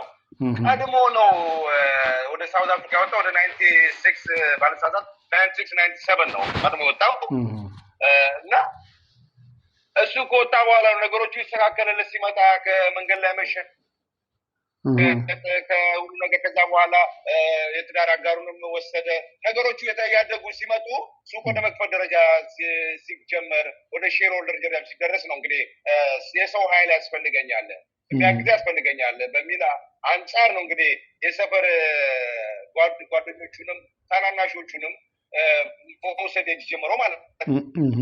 እንግዲህ ከአስተዳደግ ደረጃ ስንጀምር አሁን ባለ ታሪኩ ይሄን ነገር ተበድያለሁ ይሄን ነገር ደርሶብኛል ሲባል ስለ እውነት ከሆነ ኢንዲቴል ታሪኩን ወደ በኋላ ላይ እንገባበታለን። እሺ just briefly ግን አጀማመሩን አኗኗራችንን ለመጀመር ያህል አንድ አካባቢ ውስጥ ነው የኖርን ነው ማለት እንግዲህ አሁን የባለ ታሪኩና በሀብታም የተባለው ሰው ኦር አንድ ግቢ ውስጥ ነው ኦልሞስት ያደጉት አንድ ግቢ ውስጥ ነው ያደጉት እንደ ታናሽና አንድ ወንድም ነው እና የዚህ የባለ ሀብታሙ የተባለው አያት እንኳን ፈትፍታ ያሳደገችው ነው የባለ ተበዳይ የተባለው የቆረበች 95-96 ዓመት አዛውንት ነች በአሁኑ ሰዓት እና እሷ እንኳን ብትሰማ የእሷ እርግማን እንኳን ክፉ ነው ጥሩ አይደለም። በተጓዳኝም ደግሞ ያሳደገን ደብር የህፃኑ ቂርቆስ ደብርም ጥሩ አይደለም። በይሄን ሁላ ነገር አማኝ ሆነ እንደዚህ አይነት ነገር ውስጥ መግባት ጥሩ አይደለም እና ወደ ዋናው ጉዳይ ስንመጣ እንግዲህ እኔ ሳውዝ አፍሪካ 2000 ዓመተ ምህረት አካባቢ ነው የገባሁት። እንግዲህ አሁን የተበዳይ የተባለው ከዛ በኋላ ነው የመጣው። እኔ ሳውዝ አፍሪካ ገብቼ አጋይኔ እንደውም እኔ ሄድኩበት አካሄድ እንኳን መንገዱ በጣም እንትን ነበረ። ከአዲስ አበባ ኬንያ ገብቼ ከኬንያ የተዘጋጀልኝ ሰው ነበረ ዝምባብዌ ድረስ የሚወስደኝ ቀጥታ መንገዱ ከዝምባብዌ ሳውዝ አፍሪካ ቀጥታ እንድገባ ማለት ነው። በሁለት ቀን ውስጥ የሚያልቅ መንገድ ነው። እና አጋጣሚ በቃ ኬንያ የሚቀበለኝ ሰውዬ ስላልነበረ እኔ እንደውም ብዙ 18 ቀን 19 ቀን ፈርቶብኛል። በመኪናና በመርከብ ነው የገባሁት። የሳውዝ አፍሪካ ከገባን በኋላ ጥሩ አቀባበል ተደረገልኝ። ወደ 5-6 ነበርን። ወደ 4 መኝታ ቤት ነው ተከራየው። እሱ ራሱ ባለ ሀብቱ የተባለው የኖረበት እሱ ከሚስቱ ይኖርበታል። አንድ ወንድማችን አለ። ሌሎቻችን 4 ነን። አንድ ክፍል ውስጥ ነው 4 አልጋለን። 4 አልጋ ውስጥ ነው የምንኖር ያለነው። ትልቅ ክፍል ነው እንጂ አንድ ቤት ውስጥ 16 ሰው አይኖርም ነበረ። አንድ ቤት ውስጥ 16 ሰው አይኖርም። ስትመጣ አሁን ሰው እየበዛ ሲመጣ እኔ በመሃል ወደ 2002 ጁላይ አካባቢ ነው 2 ዓመት ሲኖር ወደ 3 ዓመት አካባቢ ካገለገልኩ በኋላ አይ በቃ እኔ ደከመኝ ነው በቃ መሄድ እፈልጋለሁ። ይሄ ሀገር ምንም ነገር በቃ ወንጀሉም ምኑም እየበዛ ስለሆነ ሊስማማኝ አልቻለም። መሄድ እፈልጋለሁ ብዬ ኦኬ በቃ እንደዛ ምን ከፈለክ ትንሽ ታገስ ብሎ ፓስፖርት ተሰርቶ በህገወጥ መንገድ ከሳውዝ አፍሪካ ለንደን እንድገባ በራሱ ጥረት ራሱ አስተካክሎልኝ ማለት ነው። ለንደን ገባሁኝ እኔ ጁላይ 2002 ዓመተ ምህረት በፈረንጆቹ። ከዛ በኋላ ነው እነዚህ ልጆች አሁን ብዙ መምጣት የጀመሩት ወደ 8 9 10 ይሄም ደግሞ ወላጅ እናቶች የራሱ የተበዳይ ነኝ ያለው ወላጅ እናት የበዳይ ነው የተባለው አያት ላይ እግር ላይ ወድቀው ተለምኖ ነው እባክዎትን ውሰዱልኝ፣ እባክዎትን እዚህ ሆኖ ይሞታል ታላቁንም እሱንም በቃ ለምና ነው እናቴ የእናታችን ደግሞ የተበዳይ እንግዲህ የበዳይ የተባለው አያት ልጇ ጋር ደውላ በዳይ የተባለው ጋር ደውላ ነው እባክህን ውሰዳቸው ተብሎ እሺ እማዬ ምንም ችግር የለም ጊዜ ተብሎ ነው። በጣም በሚገርም ሁኔታ አሁን ይሄን ያህል መንገድ በሊቢያ በምናምን ነገር መጣው የተባለው መንገድ በጣም ስለ እውነት ከሆነ ክርስቶስ መብርሃን ትፈርዳለች። እኔ ልቦና እሷ ትፍረድ። ግን 3 ቀን እንኳን አልፈጀባቸውም ሲገቡ። እኔ እንኳን እንደተገላታሁት እኔ ነኝ እንደውም ለበዳይ የተባለው በጣም ምቀርበው ወንድም እና እኔ እንኳን እንደነሱ በሰላም በ3 ቀን አልገባሁኝም። 18 ቀን ፈጅቶብኝ እንደነገርኩ 3 ቀን ነው አልጋ ላይ የተኛሁትኝ። 15 ቀን መንገድ ላይ ነው ተኝቼ በመኪና ላይ መርከብ ላይ ተኝቼ የገባሁትኝ እና በ3 ቀን ጊዜ ውስጥ ነው ይሄን ነገር ክርስቶስ መሀል ላይ ያለ እግዚአብሔር መሀል ላይ ያለ በ3 ቀን ባልሞላ ጊዜ ውስጥ ነው የገቡት ሳውዝ አፍሪካ የገቡት። ሲገቡም ደግሞ ለጊዜያዊ ቴምፖራሪ ማረፊያ 9-10 ሰው ሆነ አንድ ቦታ ላይ ልትቀመጥ ይችላል። ከዛ በኋላ ግን 2 ሰው አንድ መኝታ ቤት ነው። በበዙ ቁጥር 8-9 በሆኑ ቁጥር ሌላ ቤት እየተከራየ ነው። 3 መኝታ ቤት 4 መኝታ ቤት እየተከራየ አንድ መኝታ ቤት ውስጥ 2 አልጋ አለ። 2 ሰዎች ወጣቶች ሚኖሩት። ይህን ነገር እኔ አይደለሁ ምስክርነት የምሰጠህ ሌሎቹም ይደውሉላል። ካናዳ ያለ ልጅ አለ።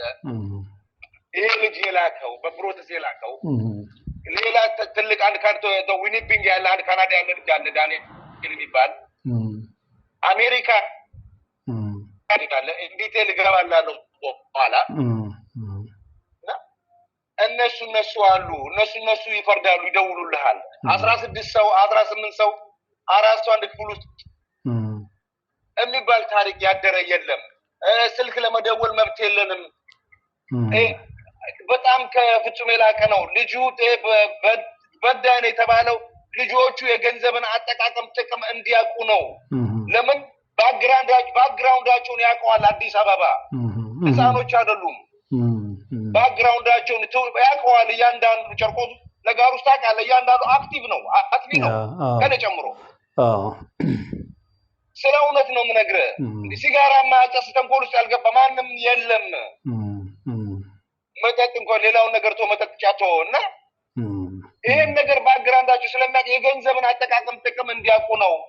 ፕላስ ደግሞ ዋናው ትልቁ ነገር የምነግርህ ከአዲስ አበባ አውቶቡስ ተራ ኬንያ እስኪገቡ ከኬንያ ሳውዝ አፍሪካ ሲገቡ 5 ሳንት የላቸውም እኮ $1 የላቸውም። እያንዳንዱ ነገር ሙሉ ከበር ወጪ ልኮ ገንዘብ ልኮ ዶላሮቹ ልኮ እሱ ነው ፕሮሰሱን ጨርሶ በሙሉ የሚያስልክ ያለው። ይሄ ነገር እኮ ፈሪሃ እግዚአብሔር ኖሮ ሰውን ለማገልገል ለመርዳት ነው እያደረገ የነበረው። ሳሚ አንድ ሁለት ጥያቄዎችን ላንሳና እግረ መንገድ እንድትመልስልኝ ስለፈለኩ ነው። አንደኛው አጠር ያለ ጥያቄ ነው። አሁን በዳይ ከተባለው ሰው ጋር ወይ ባለሀብት ከተባለው ሰው ጋር አንተ የስጋ ዝምድና አለ ወይስ ጓደኛ ብቻ ነህ ወይስ የስጋ ወንድሙ ነህ? የስጋ ወንድሙ ነኝ ነው። የስጋ ታናሹ ነኝ። ታናሽ ወንድሙ ነህ? ኦኬ ታናሹ ነኝ። እሱን ነገር ማጥራት ስለፈለኩ ነው። ሌላው እንደዛ ከሆነ እንግዲህ በሁለቱም መካከል ለተነሳው መቃቃር ታዲያ ምክንያቱ ምንድን ነው? ወይም ደግሞ ተበድያለሁ ያለውና ታሪኩን ለኔ የነገረኝ ሰው በእንደዚህ አይነት ሁኔታ ስሜቱን እንዲገልጽ ያስገደደው ነገር ምንድን ነው ብለህ ታስባለህ? በቃ ስለ እውነት ከሆነ ሁለት ነገሮች እዚህ ለማንሳት ግልጽ ነው። አንደኛ ነገር እኔ የዛሬ 2 ዓመት መስከረም 1 የዛሬ 2 ዓመት ተኩል አካባቢ እዛ ነበርኩ ሳውዝ አፍሪካ። እሺ እንደ ወንድማማችነታቸው እንደ ዝምድናቸው አገናኝቼ ይቅር ለእግዚአብሔር ብዬ እግር ላይ ተወዳድቀው ይቅርታ ተባብለዋል። ሰምቻለሁ። ሄደህ እንዳስታረካቸው ሰምቻለሁ። ደቡብ አፍሪካ ድረስ ሄደህ እንዳስታረካቸው ሰምቻለሁ። ይሄ ማለት ዝምድና ፍለጋ ነው። እናትየውም ሰው አዲስ አበባ ሄጄ እናትየውም በቃ ልታስጥንት በቃ እባክህን በቃ እኔን አይኔን እንዳታይ መውቼ ነው የምታገኝ ብላኛለች። በጣም ትልቅ ባለውለታችን ነች። ትልቅ ባለውለታዬ ነች እናታቸው። እና ይሄ ነገር ነው። ሁለቱ ምክንያቶች ልገልጽልህ የፈለኩት አንደኛውና ትልቁ ምክንያት ገንዘብ ነው። ሁለተኛውና ትልቁ ምክንያት ደግሞ ዲፕሬሽን ጭንቀት ነው። ልጁ አሁን ተበዳይ ነው የተባለው ልጅ ኖርማል አይደለም፣ ኖርማሊቲ ሙድ ላይ አይደለም የሚያወራ የሚያገናዘበው ዲፕሬሽን አለ ላዩ ላይ። ለምን ይሄን ነገር በኋላ እንጣላ አሁንም ልገልጽልህ እችላለሁ። የማይሆን ሲስተም ውስጥ ገብተዋል። ገንዘብ ማግኛ ዘዴ የማይሆን ሲስተም ውስጥ ገብተዋል እዛው ሳውዝ አፍሪካ ውስጥ። እኔ ተበዳይ ነኝ ያለው ልጅ በማስታርቅበት ሰዓት ቁጭ ብለን የሆነ ሬስቶራንት ውስጥ እያንዳንዱ ነገር ንገረኝ፣ ከኤ እስከ ዜድ ያለው ነገር ንገረኝ ብዬ የማይሆን ሲስተም ውስጥ እንደገባ ሳውዝ አፍሪካ ውስጥ የሆነ በሳውዝ አፍሪካ ምን ይባላል ሶንጎማ ይባላል ትሞላ እዛ ነገር ውስጥ ኢንቮልቭ እንዳደረገ እዛ ነገር ውስጥ እንደገባና ከዛ ነገር ውስጥ እየወጣ እንዳለና መምህር ግርማ ጋር ወደ እግዚአብሔር ዘንድም ቀርቤ በቃ አሁን እየተፈወስኩ ነኝ፣ ሰላም ነው የምፈልገው፣ በቃ እርቅ ነው የምፈልገው፣ ሰላም ነው የምፈልገው ብሎኝ ነው። ይሄን ነገር እንዴት በአንደኛው ክፍለ ዘመን እንዲህ አይነት ነገር ስለጎስ ታስባላችሁ? እንዴት እንዲህ አይነት ነገር ውስጥ ትገባለህ ብዬ ተቆጥቼ ታላቅነት። ቆይ ይቅርታ ሳሚ፣ አንዴ እዚህ ጋር ሊያዝ ማለት እንደዛ ቁጭ ብለህ ስታስታርቃቸው ከራሱ አንደበት ነው ምንድነው? አሁን ደቡብ አፍሪካ ውስጥ ምን ይባላል ነው ያልከኝ? ቋንቋውን እዛ ውስጥ ገብቶ ሲስተሙ እና እዛ ውስጥ ገብቶ እንደነበረ እሱ ራሱ በአንደበቱ ነው የነገረህ? ይሄ እግዚአብሔር አለ መሀላችን ላይ እግዚአብሔር ምስክሬ ነው የምልህ ይሄን ነገር በራስ በአንደበቱ ነው የነገረኝ ለኔ እሺ በአንደበቱ ነው የነገረኝ ይሄው ምላስ አለ የማይታጠፍ ምላስ ክርስቶስ የፈጠራት ምላስ ይሄን ነገር እንዴት በአንደኛው ክፍለ ዘመን እንዲያነት ነገር ታደርጋላችሁ እንዴ ምን አይነት ዝቅጠት ነው እና ይሄን ነገር አሁን በቃ በእግዚአብሔር የማያሸንፈው ነገር የለም በእግዚአብሔር ስበሩት በእግዚአብሔር ስበረው ይሄን ነገር ውጣ ባለቤት ታውቃለች ይሄን ነገር ቢጠይቅ ያለው አዎ አስታረካቸው በኋላ ነገር ነው አስታረካቸው ይሄን ነገር አዎ እኔ በቃ በእግዚአብሔር መንፈስ ብቻ አንደበቱ ማጣራሱ ነግራል ሁለት ጠርሙስ ውስኪ ገዛሁኝ ይዤ ገባሁኝ እንደመጋ ባክን በቃ ይሄን ነገር ምንም ነገር ወደ ኋላ እንጂ ምንም ነገር ወደ ኋላ እንድትሉ አልፈልግም ያለፈው ውሻና ያነሳው ሾኖ በእግዚአብሔር በመሃል አለ በቃ ይቅር ተባባሉ እንደ ታናሽነት ተነስና ግር ላይ ወደቅ ግር ላይ ወድቆ በቃ ይቅርታ አድርግልኝ ብሎ ከበዳይ ከተባለው ሚስት ጋር አስታርቄ ይሄን ነገር ከእንግዲህ በኋላ ተያይዛችሁ ደጉ ታድጋላችሁ ተያዛችሁ ደጉ ይሄን ነገር ትብይ አስታርቄ አስማምቼ ተደሳስተን ተደዋ በቃ ከዛም በኋላ ተዳውለን ነው 10 ቀን ቆይቼ ወደ አየርላንድ የተመለስኩት ግን ካስታረካቸው በኋላ ታዲያ ይሄ ነገር እንዴት ድጋሚ ሊያገረሽ ይቻለ ይሄን ነገር ሊገባኝ ያልቻለው ከዛም በፊት እዚህም ከመጣው በኋላ እኮ ተዳውለናል ደውዬለታለሁ አውርተናል ደውሎልኛል እሱ እሺ ምንም አይነት ግሮጅ መሀላቸው ላይ የለም እና በመሃል የሱ ታላቅ ወንድም አይቲንክ ገንዘብ በዳይ የኔ ወንድም ጋር ገንዘብ አጣምጧል መሰለኝ እሺ ከዚህ በፊት ገንዘቡን ይጠይቃል ገንዘቡን ቆይ እሰጥሃለሁ ጊዜ ጠብቅ ምን አለ መሰለኝ በአሁን ሰዓት ሳውዝ አፍሪካ እንደ ድሮ the 90s እና 20th century ጊዜ አይደለም ቢዝነሱ ኮምፕሊትሊ ዳሜጅ ሆኗል ኦኬ እና አሁን እኔ ባለፈው ቪዲዮ ላይ ሰራው ቢሊየነር ሲባል በጣም የሳኩት እንደውም እኔ እንደውም ለቀልድ ያለ የሶማሌ ሽልንግ ቢሊየን ነው ወይስ ምንድነው ያልኩት ኦኬ በጣም ራሱ አሁን በዳይን የተባለው ራሱ ከዛው ላስቱክ ምናምን ነገር በሙሉ ከኪሳራ አንፃር በቃ አንድ ሱቅ ነው ያለችው ትንሽ ሱቅ በኪሳራ ማለት ነው የኔ ወንድም ራሱ በኪሳራ ቢዝነስ ነው በኪሳራ ሱቁ አንድ ሱቅ መንግስት ወረሰው ግብር በታክስ የተነሳ ነበር አንዱም ደግሞ እንደዚህ እንትን ይሰራሉ የሚሰሩት ኮፍያ ምናምን ነገር አለ ህገወጥ ነው ተብሎ ኮፍያ ሻሽማ ህገወጥ ነው ተብሎ እሱ ነገርም እንደዚህ ህገወጥ ብራንድ ነው ተብሎ ተወሰደ እንጂ በቃ በኪሳራ አንፃር ነው እንጂ ሌላ ምንም ነገር ቢዝነሱ የለም ኮምፕሊትሊ በቃ ቢዝነሱ የለም አሁን እሱ ብቻ ሳይሆን 90% አበሾቹ ቢዝነሱ የለም በቃ ኮምፕሊት እየለቀቁ አዲስ አበባ እየገቡ እኮ ነው ሪል ስቴት ለማን ነገር ነው ያረጉ ኦኬ ሀብታሞቹ በደህና ጊዜ ነበሩት እና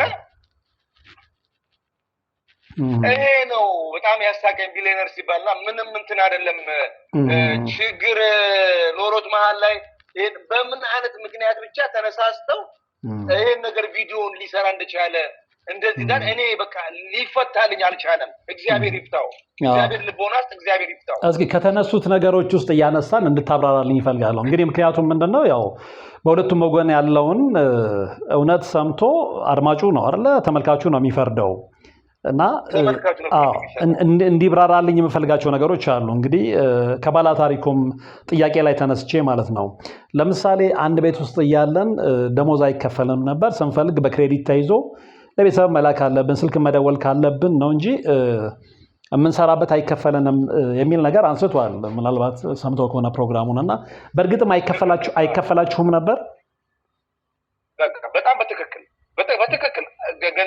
ገንዘብ አይከፍላቸውም ነበር ለምንድን ነው የማይከፈለው ምክንያት አንድ ገንዘብ ሴቭ እንደ ባክግራውንዳቸውን ስለሚያውቀው አጥቂዎች ስለሆኑ በፊት ስለሚያውቀው ባክግራውንዳቸውን አንድ ገንዘብ ሴቭ እንዲያደርጉ እንደ ቤተሰብ ነው ያያለው አንድ ገንዘብ ሴቭ እንዲያደርጉ ሁለተኛ ነገር ደግሞ ቤክራ የለባችሁ ምግብ እዚህ አለ አንደኛ ነገር 16 ሆኖ ተኖሮ አይታወቅም ቤክራ አለ ቤክራ አትከፍሉ ምግብ እዚህ ምግብም ፕሮቫይድ የተደረገ ነው ቴካዌ ምግብም ቤትም የተበሰለ እየበላችሁ ነው ያበሰላችሁ ሶስተኛ ነገር ስልክ መደወል በምትፈልጉበት ሰዓት ወጪ ስለሆነ ይሄው ዶክተር ላይ መግዛት ትችላላችሁ ወደ ሀገር ቤትም ለቤተሰቦቻችሁ ገንዘብ መላክ ከፈለጋችሁ ይሄው ክሬዲት ይጻፋችሁ ውሰዱ ኦኬ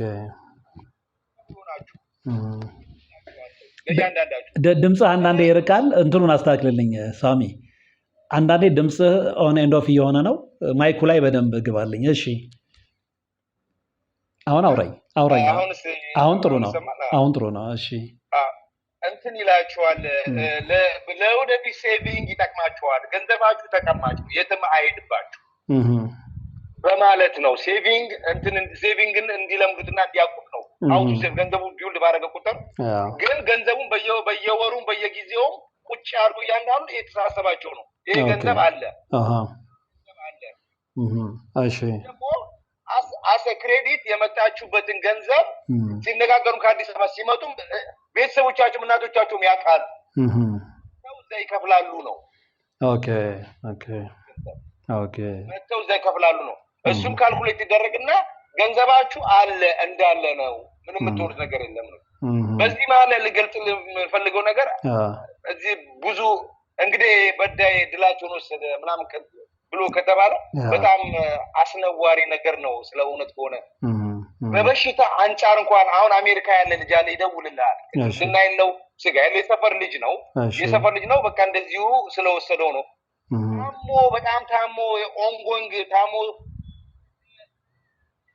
ትልቅ ሆስፒታል ትልቅ ሰርጀሪ የልብ ሰርጀሪ ታቋል እንግዲህ የልብ ሰርጀሪን አድርጎ ያን ነገር የልብ እስከ መጨረሻው ድረስ ህክምናውን ጨርሶ አሜሪካ እስኪሄድ ድረስ ህክምናውን ጨርሶ ያደረገ ሰው ነው በዳይን የተባለው እንግዲህ ሙሉ ወጪውን ችሎ ማለት ነው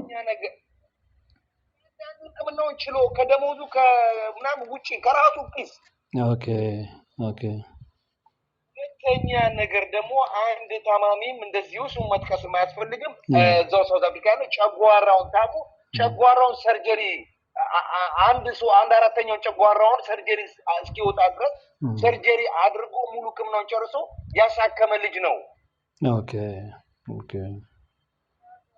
እና ባሻገር እንሄዳለን አሁን ወደ ዋናው ኮርስ መጣለ ይሄ ልጅ እንወጣለን እኔ እንደውም በዛ ሰዓት ወጣለሁ ሲል የለሁም እኔ የለሁም እሱ ሊገባ ሲል እንደውም ከሳውዝ አፍሪካ ራሱ ወጣሁኝ ሌሎቹ የገቡ ጊዜ ነውና ይሄ እሄዳለሁ በቃ እኔ በራሴ መንቀሳቀስ ፈልጋለሁ ሲል አንድ እንግዲህ በተበደልኩ የበደለ ሰው እንዴት ነው የሚበደለ እኮ ነገር እኮ ሳይሰጥ ሲያባርህ እኮ ነው ከራሱ ደሞዙ ሰጥቶ ካልኩሌት አድርጎ ተስማምቶበት ፈርሞ ደስ ብሎት ደሞዙን ወስዶ ከዛም በላይ ሱቅ መክፈት እፈልጋለሁ ሲል ሱቅ እንግዲህ በጣም ቀላል አይደለም ሱቅ መክፈት አገልጾ ነው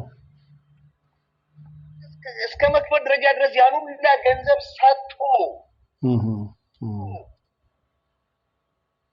ገንዘብ አበድሮ ሰጥ ይፈት ያደረገ እንግዲህ እንዴት ነው እንግዲህ አሁን ፍርዱን ይፍረዱ ድምጽህ አንዳንዴ ለምንድን ነው የሚጠፋው ሳሚ አንዳንዴ ትጠፋለህ እንትኑን በደንብ ያዘው አትራቅብኝ ከንተን ሪከርድ እያደረኩ ስለሆነ ሙሉ ሐሳቡ እንዳይቆራረጥ ብዬ ነው እሺ አሁንስ እንዴት ነው አሁን ጥሩ ነው ካፈ ብቻ አታርቀው አንዳንዴ ወይ እጄ የተነቃነቀ ሊሆን ስለሚችል አሁን ጥሩ ነው እሺ አንድ ሰው ተመልካችና እንግዲህ አድማጭ ይፍረድ አንድ ሰው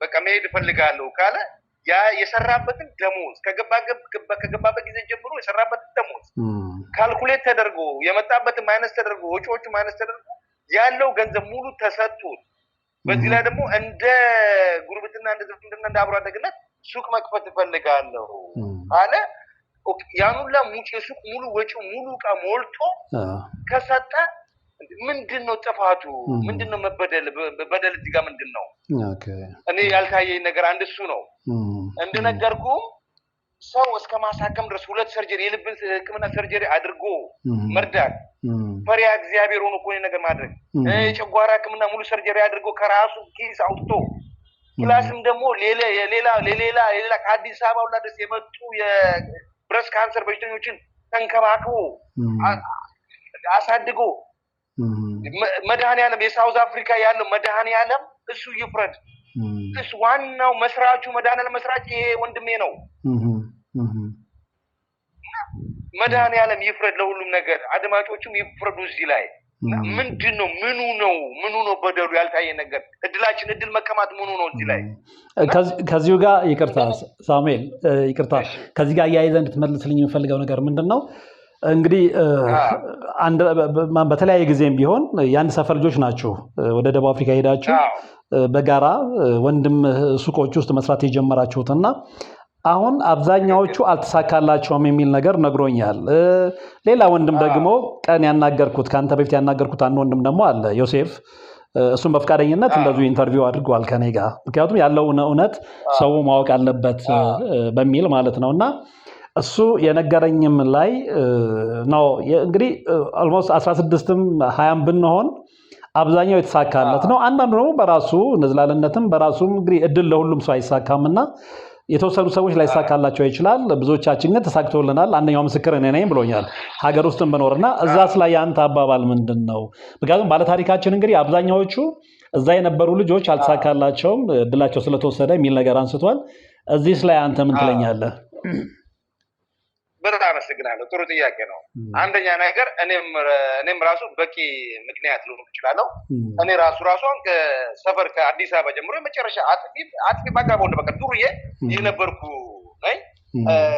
ሳውዝ አፍሪካ ገብቼ ግን ወደ ለንደን ገብቼ ከለንደን አየርላንድ እስከገባሁበት ድረስ ከዛ በኋላ ከባለቤት ግብቼ ልጆች ሁለት ልጆች ወልጄ በጥሩ ሁኔታ እየኖርኩ ነው። አዲስ አበባ ቤቶች እስከ መገንባት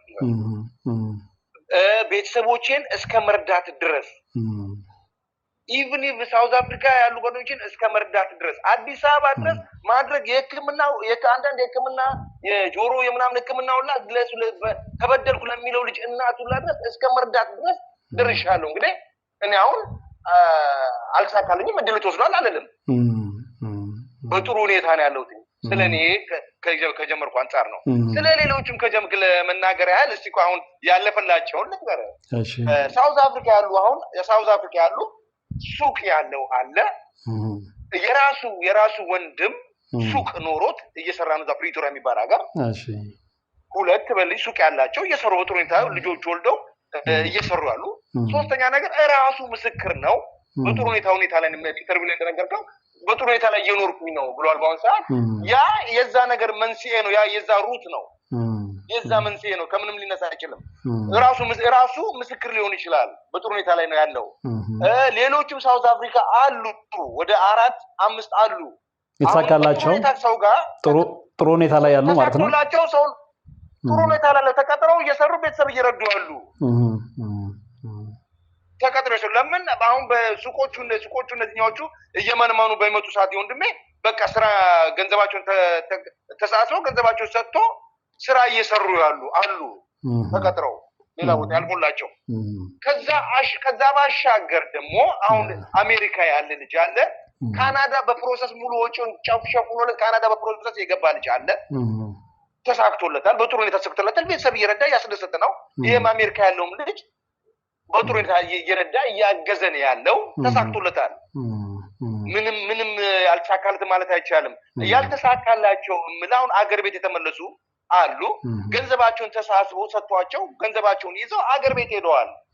ያ ግን ገንዘቡን የመጠቀም ያለመጠቀም ኃላፊነቱ የልጁ ነው። ምንድነው የሚባል አባባል አለ።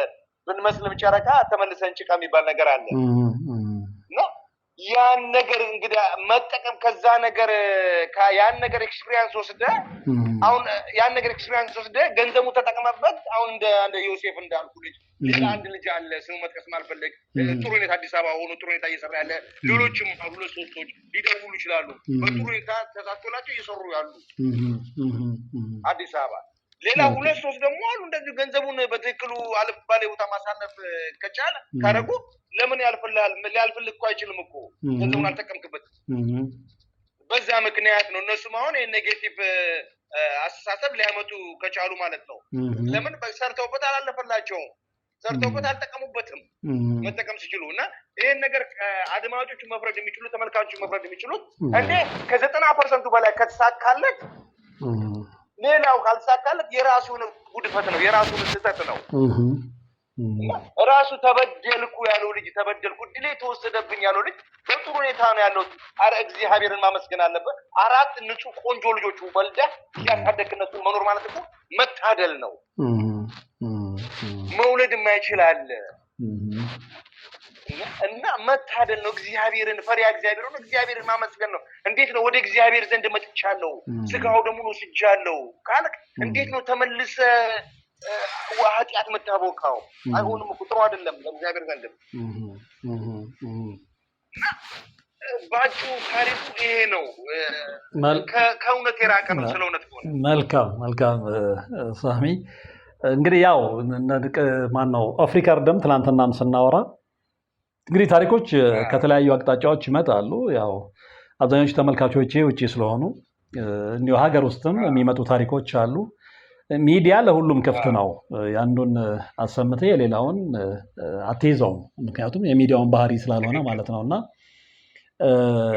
እንግዲህ ዋናው ነገር አውርተናል ዋናው ነገር ዛም ጋር የተነሱትን ቅሬታዎች እንድታብራራልኝ ነበር የፈለኩት እሱን በበቂ ሁኔታ አብራርተህልኛል ከመጨረሳችን በፊት ግን እንደው ላስተላልፈው ፈልጋለሁ የምትለው መልእክት ካለ የተወሰነ ደቂቃ ልስጥህ በጣም አመሰግናለሁ እግዚአብሔር ባርክ አንተንም ስለ እውነት ነው የቆንቆና ነገሮቹን ማገናዘብ አንዳንድ ክሮስ ኩዌሽኖች አሉ አንዳንድ ተጠይቀ ስለ እንዴት ነው በቃ ክሮስ ኩዌሽኖች እንደ ጆርናሊስት በቃ መታመን ያለበት ነገር ነው መቅረብ ያለበት ስለ ትክክለኛ ነገር ነው የልጅውን ታሪኩን ተናግሯል አሳምኗል አቅርበዋል ግን እኔ አሁን ስሰማው ኦኬ 4 ልጅ ሲባል ማን ስም እንግዲህ ምንም አልተጠቀሰም እንዴት ነው መገመት አትችልም 4 ልጅ ሲባል ኦኬ 4 ልጅ አለው 16 እስከ 16 እስከ 20 እንመጣናል ኦፍ ኮርስ ኖባዲ ማንም there is nobody ማንም የለም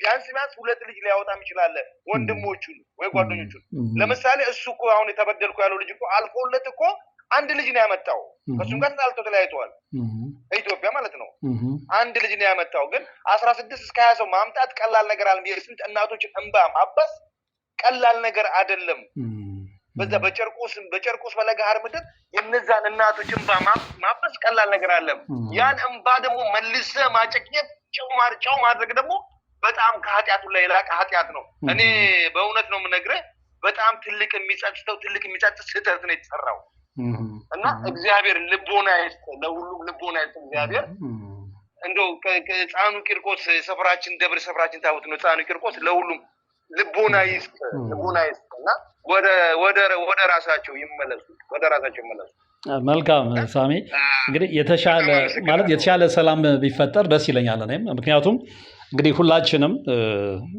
በየቦታው ጓደኞች ይኖሩናል እና ጨርቆስ ላይ ያለው ማህበራዊ ህይወት ይታወቃል ጨርቆስ ላይ ያለው ማህበራዊ ህይወት ፍቅር ያለው መተሳሰብ እንደዚህ አይነት ነገሮች ይታወቃሉና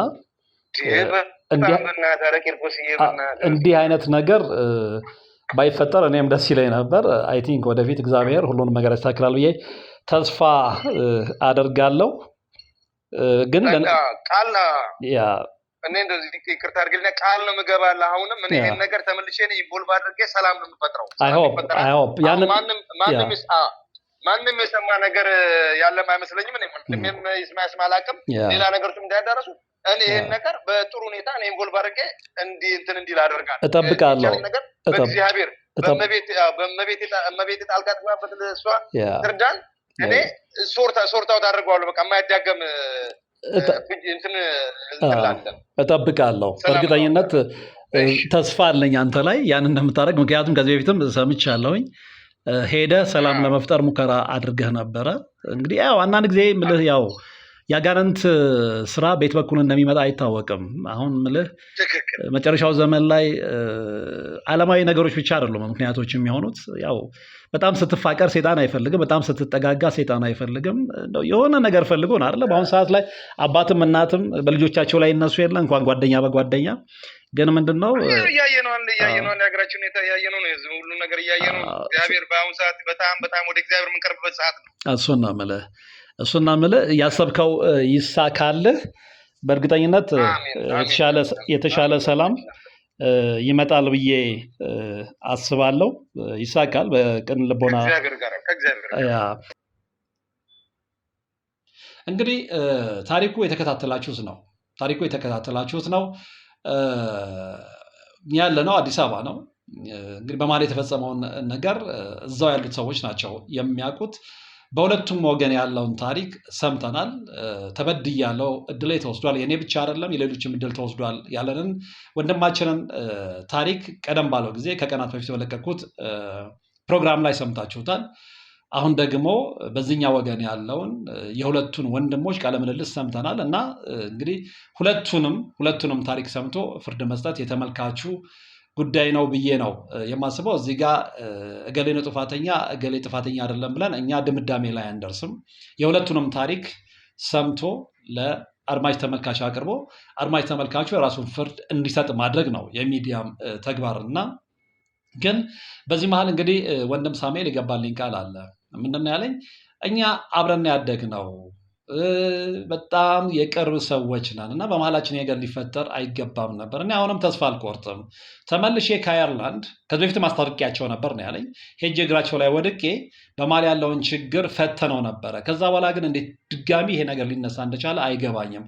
አሁንም ተስፋ አልቆርጥም። በመሀላችን መጥፎ ነገር እንዲፈጠር አልፈልግም። ታውቃለህ፣ የጨርቆስ ልጆችን ህይወት ፍቅር ነው የምንፈልገው፣ መልካምነትን፣ መረዳዳትን፣ መደጋገፍን ነው የምንፈልገው። ከኛ ውጭ ቤተሰቦቻችን ራሳቸው ያላቸውን ፍቅር በወሬም ሰምተው ሊሆን ይችላል እና የዛ አይነት ውስጥ ቅራሬ ውስጥ ላለመግባት ድጋሚ መስዋዕትነትም ከፍዬ ቢሆን ደቡብ አፍሪካ ድረስ በመሄድ እንደገና አስታርቃቸዋለሁ ነው ያለኝ። ሰላም ነው የሚፈለገው። ስለዚህ እግዚአብሔር ያሰበውን እንዲያሳካለት በዚህ አጋጣሚ መልካም ምኞቴን ማስተላለፍ ፈልጋለሁ። እንግዲህ የሁለቱም ታሪክ እንደተከታተላችሁት ነበረ። ስለዚህ ፍርድ የራስ ነው። ከሰማችሁ በኋላ የራሳችሁ ድምዳሜ ላይ መድረስ ትፈልጋላችሁ። ነገር ግን እንደ ሁልጊዜው ጊዜ ሰጣችሁ ከኔ ጋር መቆየትን ሽታችሁ አብራችሁኝ ስለነበራችሁ ከልብ ማመስገን እፈልጋለሁ። በቀጣይ በሌላ መርሃ ግብር የምንገናኝ ነው የሚሆነው። እስከዛው ሰላም፣ ጤና፣ በረከት ንብረታችሁ እንዲሆን እመኛለሁ። አመሰግናለሁ። ሰላም።